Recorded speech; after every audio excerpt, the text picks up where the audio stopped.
Hello and welcome back to Old School Mentors. तो दोस्तों, आज का जो टॉपिक है जिसकी आज हम थ्योरी भी डिस्कस करेंगे क्योंकि इंपॉर्टेंट है थोड़ा सा। अगर मैं आपको थ्योरेटिकली इसको समझा दूंगा तो उसके एमसीक्यू सॉल्व करने में आपको परेशानी नहीं होगी। तो एक तो थोड़ा थ्योरेटिकल है, थ्योरी है इसके अंदर, और दूसरा इसके अंदर कुछ आपको एमसीक्यूज भी मैं करवा दूंगा ताकि आपका कंसेप्ट जो है वो बहुत अच्छे से क्लियर हो जाए। तो दोस्तों, टॉपिक का नाम है कैपिटल एंड रेवेन्यू एक्सपेंडिचर। तो चलिए शुरू करते हैं। क्या है इसकी कहानी? देखिए दोस्तों, बिजनेस जब हमें करना है, बिजनेस चलाना है, तो उसमें हम तीन तरह के खर्चों में डील करते हैं। मेनली दो हैं, लेकिन एक और की भी बात कर लेंगे। वो तीन तरह के खर्चे कौन कौन से हैं? एक होता है रेवेन्यू एक्सपेंडिचर, एक होता है कैपिटल एक्सपेंडिचर, और एक होता है डेफर्ड रेवेन्यू एक्सपेंडिचर। ज्यादा हम बात करेंगे कैपिटल एक्सपेंडिचर की और रेवेन्यू एक्सपेंडिचर की। डेफर्ड रेवेन्यू एक्सपेंडिचर में कुछ खास बताने को नहीं है, लेकिन जो भी है वो मैं आपको बता दूंगा। तो बिजनेस चलाने के लिए मोटे तौर पर दो तरह के खर्चे हैं, कैपिटल एक्सपेंडिचर और रेवेन्यू एक्सपेंडिचर। अब देखिए दोनों में फर्क क्या है। तो दोनों ही खर्चे, दोनों ही हमें अपनी बुक्स में दिखाने हैं, लेकिन उनकी ट्रीटमेंट अलग है, उनका नेचर अलग है। तो बात करते हैं first of all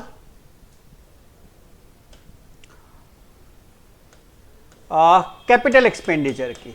capital expenditure versus revenue expenditure, ठीक है। और बात कर लेंगे लास्ट में थोड़ी सी डेफर्ड रेवेन्यू एक्सपेंडिचर के बारे में। कुछ खास तो मैंने जैसे बोला उसमें है नहीं। सबसे पहले हम बात करते हैं कैपिटल एक्सपेंडिचर। देखिए दो तरह के खर्चे कौन से? एक एक्सपेंडिचर या खर्चा वो होता है जो आज आप खर्च कर देते हो पैसा बिजनेस के लिए, लेकिन उसका बेनिफिट सिर्फ एक साल नहीं मिलता, आपको मोर देन 1 ईयर मिलता है, यानी एक से ज्यादा साल के लिए उसका बेनिफिट मिलता है। और दूसरा खर्चा वो होता है जो आप इस अकाउंटिंग पीरियड में करोगे और बेनिफिट भी इसी अकाउंटिंग पीरियड में मिलेगा, यानी अगले साल उसका बेनिफिट नहीं मिलेगा। तो कैपिटल एक्सपेंडिचर कौन सा है? देखिए वो एक्सपेंडिचर जिसका बेनिफिट आपको मोर देन 1 ईयर मिलेगा, वो कैपिटल एक्सपेंडिचर की कैटेगरी में आते हैं, ठीक है। तो पहला क्या है? Benefit is for more than 1 year, एक साल से ज्यादा समय के लिए बेनिफिट मिलेगा। एग्जाम्पल क्या है भाई? Purchase of any fix asset में मान लो कहता हूं purchase of machinery, purchase of building, है ना, कोई भी fix asset, purchase of machinery, या अब मैं सीधा लिख देता हूं कि फिक्स एसेट्स की परचेज, उसमें मशीनरी बिल्डिंग सब आ गया। तो सपोज करो कि आपने एक मशीनरी खरीदी, एक बिल्डिंग खरीदी, तो क्या उसका बेनिफिट सिर्फ एक साल मिलेगा? Answer is no. अभी जिस जगह पर मैं पढ़ा रहा हूं ये भी मेरी बिल्डिंग है, ये भी मैंने खरीदी है, और पिछले 2-3 साल से आप देख ही रहे हो मैं इसी बिल्डिंग के अंदर पढ़ा रहा हूं। तो अगर मान लो सपोज करो ये 4 साल पहले मैंने खरीदी होती, तो आज तक मैं इस बिल्डिंग का क्या कर रहा हूं? यूज कर रहा हूं। तो ऐसे एक्सपेंडिचर जिनका बेनिफिट आपको एक साल से ज्यादा समय के लिए मिलेगा, वो आपके होते हैं कैपिटल एक्सपेंडिचर, बराबर है। अब आते हैं रेवेन्यू एक्सपेंडिचर। बेनिफिट जो इसका है, benefit is for 1 year, 1 accounting period only, 1 accounting period only. इसका जो बेनिफिट है सिर्फ पीरियड ओनली, इसका जो बेनिफिट है सिर्फ एक अकाउंटिंग पीरियड के लिए आपको मिलेगा। एग्जाम्पल के तौर पर क्या है? अच्छा, अगर मैं अपने एम्प्लॉइज को सैलरी देता हूं, तो क्या इस साल की सैलरी देने के बाद मुझे अगले साल की सैलरी नहीं देनी है उनको? अरे नहीं देनी है तो वो काम करना बंद कर देंगे, ठीक है। रेंट है, क्या वो मुझे हर साल नहीं देना? बिल्कुल देना है। प्रिंटिंग का खर्चा है, क्या मुझे वो हर साल नहीं देना? बिल्कुल देना है। तो ऐसा खर्चा जो आप बिजनेस को चलाने के लिए करते हो, ऐसा खर्चा जो बिजनेस को ऑपरेट करने के लिए करते हो, ऐसा खर्चा जो आपको हर साल करना है, जिसका बेनिफिट आपको उसी साल मिलेगा। आपने इस साल की सैलरी दी, इस साल आपने सर्विस लेके उसका बेनिफिट ले लिया, अगले साल फिर से देनी पड़ेगी। इस साल रेंट दिया, बिल्डिंग यूज कर ली, अगले साल फिर से रेंट देना पड़ेगा। तो ऐसा कोई भी खर्चा जिसका बेनिफिट आपको करंट अकाउंटिंग पीरियड में ही आप कंज्यूम कर लेते हो, एग्जॉस्ट कर लेते हो और अगले साल फिर से करना पड़ता है, ऐसे एक्सपेंडिचर को हम कहते हैं रेवेन्यू एक्सपेंडिचर। आई होप ये आपको पहला पॉइंट तो क्लियर हो गया। आते हैं अपने दूसरे पॉइंट पे। ये जो होते हैं नॉन रेकरिंग नेचर के होते हैं, नॉन रेकरिंग नेचर। अब नॉन रेकरिंग नेचर किसे कहते हैं? कभी कभार होने वाला, रेगुलर नहीं है, जो इरेगुलर है। फॉर एग्जांपल जैसे मैंने कहा कि आपने कोई मशीन खरीदी, कोई फिक्स एसेट, कोई बिल्डिंग, कोई लैंड कुछ खरीदा आपने, तो क्या ये रेकरिंग नेचर है, रेगुलर बेस पे खरीदते हो? Answer is no. आज आपने अगर कोई मशीन खरीदी, कोई बिल्डिंग खरीदी, तो हो सकता है अगली मशीन या बिल्डिंग आप उस मशीन की लाइफ खत्म होने के बाद या फिर आपको ज़रूरत हो तब खरीदो। 5 साल के बाद ज़रूरत पड़ सकती है, 10 साल के बाद पड़ सकती है। तो ये ऐसे खर्चे हैं जो आप रेगुलर बेस पे नहीं करते हो। तो ऐसे खर्चे जो रेगुलर बेस पे नहीं किए जाते, ऐसे खर्चों को हम कहते हैं नॉन रेकरिंग नेचर। तो कैपिटल एक्सपेंडिचर का जो नेचर है वो नॉन रेकरिंग है। और रेवेन्यू एक्सपेंडिचर का नेचर, इनका जो नेचर है रेकरिंग नेचर का है। रेकरिंग नेचर का मतलब ये रेगुलर बेस पे होते रहते हैं। जैसे फॉर एग्जांपल मैंने किसकी एग्जांपल दी थी आपको? सैलरी रेंट की। तो सैलरी आपको रेगुलरली पे करनी है, हर महीने पे करनी है, हर साल पे करनी है। बेनिफिट उठाने के लिए, सर्विस लेने के लिए किसी की रेंट आपको हर साल पे करना है। उस बिल्डिंग या जो भी फैक्ट्री आपने सॉरी रेंट पे ले रखी है उसका यूज करने के लिए, ठीक है। तो ये रेकरिंग नेचर के होते हैं, यानी लगातार किए जाते हैं। तो एग्जाम्पल के तौर पे ये सैलरी रेंट वगैरह, ये जितने भी हमारे खर्चे जो हम प्रॉफिट लॉस अकाउंट में दिखाते हैं, ठीक है। तीसरा नॉट फॉर रीसेल। जो हमारे कैपिटल एक्सपेंडिचर हैं ये रीसेल के लिए नहीं होते, मतलब दोबारा बेचने के लिए नहीं होते कि हमने कोई बिल्डिंग खरीदी तो अब इसका हमारा जो मोटिव है इसको बेचना है, दोबारा खरीदा और बेचा। या हमने कोई मशीन खरीदी तो हमारा मोटिव क्या है? भाई खरीदेंगे और बेचेंगे। तो ट्रेडिंग करना इनका मोटिव नहीं है। इनका मोटिव क्या है? यूज करना, बिजनेस के लिए यूज करना। तो नॉट फॉर रीसेल, रीसेल के लिए नहीं होते। इसमें जो है जो हमारे रेवेन्यू एक्सपेंडिचर फॉर रीसेल, किसके लिए? For resale. For example resale, for example purchase of goods हम क्यों खरीदते हैं? क्योंकि हमें उनको बेचना है। तो इनका मोटिव जो है नॉट फॉर रीसेल, इनका मोटिव क्या है? For resale. Next is used for longer period. हमने बात की थी कि ये लंबे समय तक इस्तेमाल किए जाते हैं, यूज किए जाते हैं। फॉर एग्जांपल जैसे मैंने कहा मशीनरी है, तो इसका इस्तेमाल सिर्फ इस साल किया जाएगा? नहीं, इसका इस्तेमाल तब तक किया जाएगा जब तक ये मशीनरी हमारे लिए काम कर रही है, वर्किंग कंडीशन में है। तो इनका जो यूज है लॉन्गर पीरियड के लिए होता है। इनका यूज हमारा सिर्फ उस अकाउंटिंग पीरियड के लिए किया जाता है, use with in that accounting period, ठीक है। अच्छा, और क्या फर्क है दोनों में? भाई जितने भी कैपिटल एक्सपेंडिचर हैं हम इनको कहां दिखाते हैं? Shown in asset side of balance sheet. For example building मैंने खरीदी, तो आपको पता है कि जो बिल्डिंग है वो एसेट है, और एसेट कहां आता है? बैलेंस शीट में। तो ये जितने भी एक्सपेंडिचर हैं हम कहां दिखाते हैं? एसेट साइड जो हमारी होती है बैलेंस शीट में, जो एसेट साइड है उसमें दिखाए जाते हैं, ठीक है। और ये कहां दिखाए जाते हैं? रेवेन्यू एक्सपेंडिचर, ये हम दिखाते हैं trading and profit and loss account में। क्लियर हो गया? नेक्स्ट अगला क्या है? इंक्रीजेस। ये हमारी क्या करते हैं? इंक्रीजेस, फ्रेम में आ रहा है, इंक्रीजेस अर्निंग कैपेसिटी। हमारी अर्निंग कैपेसिटी जो है इंक्रीज करते हैं। फॉर एग्जांपल जैसे मान लो कि एक ब्रांच मेरी जम्मू में है और एक ब्रांच में कश्मीर में खोलना चाहता हूं, तो वहां मुझे बिल्डिंग चाहिए। तो क्या होगी? उससे मेरी अर्निंग कैपेसिटी जो है वो इंक्रीज हो जाएगी, क्योंकि जब वहां ब्रांच खुलेगी तो वहां और स्टूडेंट्स आएंगे। तो इस तरह ये हमारी अर्निंग कैपेसिटीज को इंक्रीज करते हैं। और ये क्या करते हैं? Maintain that earning capacity. ये हमारी अर्निंग कैपेसिटी को मेंटेन रखते हैं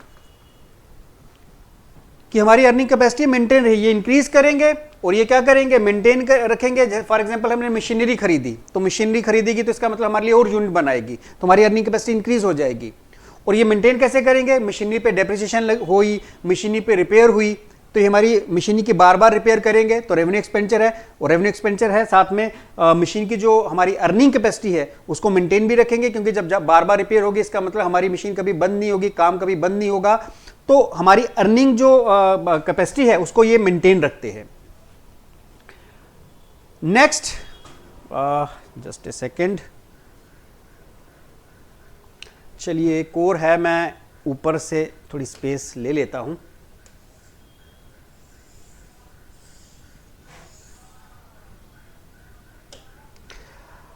अच्छा,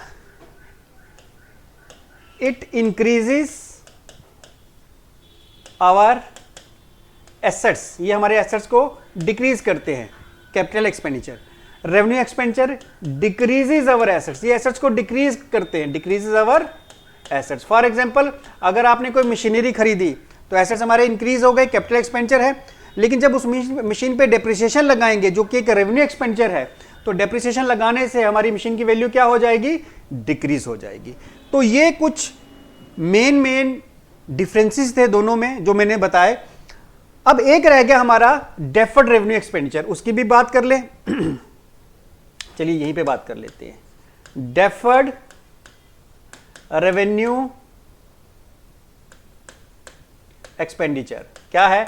अच्छा देखो जी, कुछ खर्चे ऐसे हैं जिनका बेनिफिट भी हमें लंबे समय के लिए मिलता है, लेकिन वो कैपिटल एक्सपेंडिचर होते नहीं हैं। अभी कैपिटल एक्सपेंडिचर की हैं, देखो 3 चीजें जो हैं वो मैं आपको बता दूं जिससे कोई एक्सपेंडिचर कैपिटल एक्सपेंडिचर बनता है। पहली कि उस पर बहुत सारा पैसा खर्च किया जाता है, ठीक है। दूसरी, उसका जो बेनिफिट है हमें लंबे समय तक मिलता है। तीसरा, बेनिफिट लेने के बाद हम उसको रीसेल भी कर सकते हैं, बेच भी सकते हैं। कोई बिल्डिंग है, खर्चा किया हमने, बेनिफिट मिला लंबे समय तक, 5-10 साल यूज किए, बाद में बिल्डिंग बेच भी सकते हैं। तो ऐसे एक्सपेंडिचर को कहते हैं capital expenditure. Deferred revenue expenditure वो होते हैं जिस पे हम खर्चा करते हैं, बेनिफिट मिलता है लेकिन हम बेच नहीं सकते। For example huge advertisement expenditure, advertising, कोई नया प्रोडक्ट लॉन्च किया, हमने बहुत बड़ी एडवर्टाइजिंग कर दी, खर्चा किया, बेनिफिट मिलेगा लंबे समय के लिए, लेकिन हम इसको रीसेल नहीं कर सकते। या फिर अर्थक्वेक का आया, हमारा स्टॉक डैमेज हो गया, नुकसान हो गया, तो ऐसे एक्सपेंडिचर जो बड़े बड़े एक्सपेंडिचर हैं, बड़े बड़े लॉसेज हैं, ऐसे लॉसेज और एक्सपेंडिचर भी आपके डेफर्ड रेवेन्यू एक्सपेंडिचर की कैटेगरी में जाते हैं। फर्क सिर्फ इतना है कि कैपिटल एक्सपेंडिचर जो है, जैसे परचेज ऑफ फिक्स एसेट्स, इनको हम बेच भी सकते हैं, इनको हम बेच नहीं सकते हैं। आई होप कि ये आपको जो कंसेप्ट है क्लियर हो गया। तो अभी हम करेंगे एमसीक्यूज इससे रिलेटेड। चलिए जी, आते हैं एमसीक्यूज की तरफ।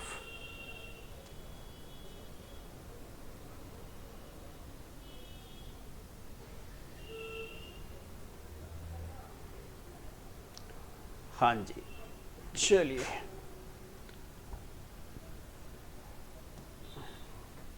टेलीग्राम चैनल पर मैं ये पीडीएफ अपलोड कर दूंगा, वहाँ से आप इसको ले सकते हो। किरिंस कॉमर्स जोन के नाम से टेलीग्राम चैनल है, ठीक है। ये आ गए।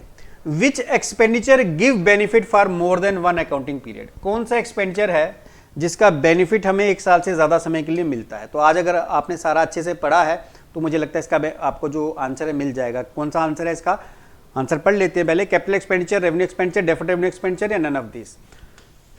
तो वो खर्चा जिसका बेनिफिट हमें 1 साल से ज़्यादा समय के लिए मिलेगा वो हमारा होता है कैपिटल एक्सपेंडिचर। बढ़ते हैं अपने नेक्स्ट एमसीक्यू की तरफ। The benefit of which expenditure would exhaust in 1 year.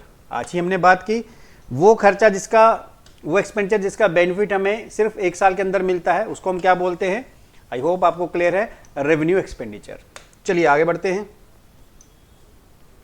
Which expenditure is non recurring, कौन सा एक्सपेंडिचर जो है नॉन रेकरिंग है। मैंने आपको बताया था रेकरिंग और नॉन रेकरिंग, जो रेगुलर बेस पे किया जाए वो रेकरिंग, जो कभी कभार किया जाए वो नॉन रेकरिंग। तो कौन सा एक्सपेंडिचर जो होता है नॉन रेकरिंग होता है, दैट इज कैपिटल एक्सपेंडिचर। चलिए जी आगे बढ़ते हैं। Which expenditure leads to increase the earning capacity of the business, business की अर्निंग कैपेसिटी किस एक्सपेंडिचर की वजह से बढ़ती है। तो आप सबको पता है, आज ही बताया कि जो कैपिटल एक्सपेंडिचर है ये आपकी क्या बढ़ाते हैं, अर्निंग कैपेसिटी, और उस अर्निंग कैपेसिटी को मेंटेन करने के लिए हम कौन सा एक्सपेंडिचर करते हैं, revenue expenditure. Which expenditure results in increase in the value of an asset, कौन सा एक्सपेंडिचर है जिसकी वजह से हमारे एसेट्स की वैल्यू इंक्रीज होती है। तो आज ही के सेशन में डिस्कस किया capital expenditure, deferred revenue expenditure नहीं, क्योंकि इससे एसेट की वैल्यू इंक्रीज नहीं होती है। ठीक है, बढ़ते हैं अपने अगले एमसीक्यू की तरफ। Which of the following expenditure would leads to decrease in the value of asset, किस एक्सपेंडिचर से हमारे एसेट्स की वैल्यू डिक्रीज होती है, that is revenue expenditure. For example कोई मशीनरी है, उसके ऊपर जो डेप्रिसिएशन लगी वो रेवेन्यू एक्सपेंडिचर है, लेकिन डेप्रिसिएशन लगने की वजह से मशीनरी की वैल्यू क्या हो जाएगी, डिक्रीज हो जाएगी। और यही पूछा गया कि डिक्रीज जो होगी किसी एसेट की वैल्यू वो किस एक्सपेंडिचर के कारण होगी, सो दैट वो है revenue expenditure. Next is which expenditure is shown on the asset side of the balance sheet, कौन सा खर्चा है जो हम बैलेंस शीट की एसेट साइड में शो करते हैं। अगर आज का लेक्चर आपने ध्यान से पढ़ा तो जितने भी कैपिटल एक्सपेंडिचर होते हैं हम कहां दिखाते हैं, बैलेंस शीट की एसेट साइड में। So B is the right answer. Next MCQ is which expenditure is debited to profit and loss account. तो मैंने कहा था कि कैपिटल एक्सपेंडिचर जो हैं वो बैलेंस शीट में आते हैं, लेकिन रेवेन्यू एक्सपेंडिचर हम कहां दिखाते हैं, debit side, profit and loss account की डेबिट साइड में। चलिए जी अगला एमसीक्यू देख लेते हैं। डेप्रिसिएशन इज चार्ज ऑन, किस पे डेप्रिसिएशन चार्ज की जाती है, किस एसेट पे। तो आप सबको पता है कि करंट एसेट्स पे डेप्रिसिएशन चार्ज नहीं की जाती, जितने फिक्स एसेट्स हैं उन पे डेप्रिसिएशन चार्ज की जाती है, और फिक्स एसेट की जो परचेज है वो किस एक्सपेंडिचर के अंदर आती है, कैपिटल एक्सपेंडिचर के अंदर। चलिए next and the last MCQ is which receipts are generally not available for distribution of profit, कौन सी रिसिप्ट जो है जनरली प्रॉफिट के लिए मतलब डिस्ट्रीब्यूशन के लिए नहीं होती। तो रेवेन्यू रिसिप्ट जो हमारी होती हैं वो तो प्रॉफिट, हमारा प्रॉफिट होता है, उसी से हम अपना प्रॉफिट कैलकुलेट करते हैं और वही पार्टनर्स को डिस्ट्रीब्यूट करते हैं, सोल प्रोप्राइटर तो उसको जाएगा। लेकिन जो प्रॉफिट के लिए, डिस्ट्रीब्यूशन के लिए प्रॉफिट अवेलेबल नहीं होता वो हमारा कौन सा होता है, that is capital receipt. Capital receipt हमारी कौन सी हो गई, कोई बिल्डिंग बेची, बिल्डिंग खरीदी तो कैपिटल एक्सपेंडिचर, और बिल्डिंग बेची तो कैपिटल रिसिप्ट। तो जो कैपिटल रिसिप्ट होती है वो एज ए प्रॉफिट डिस्ट्रीब्यूशन के लिए नहीं होती, वो बिजनेस में रहती हैं एज ए रिजर्व, जिसका इस्तेमाल कैपिटल एक्सपेंडिचर के लिए किया जाता है। ठीक है, तो आज के एमसीक्यूज और थोड़ा थ्योरी का पोर्शन मैंने करवा दिया। कोई टॉपिक, जैसे मैंने कहा था शायद ये भी एक डिमांड आई थी, तभी मैंने इसका थोड़ा थ्योरेटिकल पार्ट करवा दिया।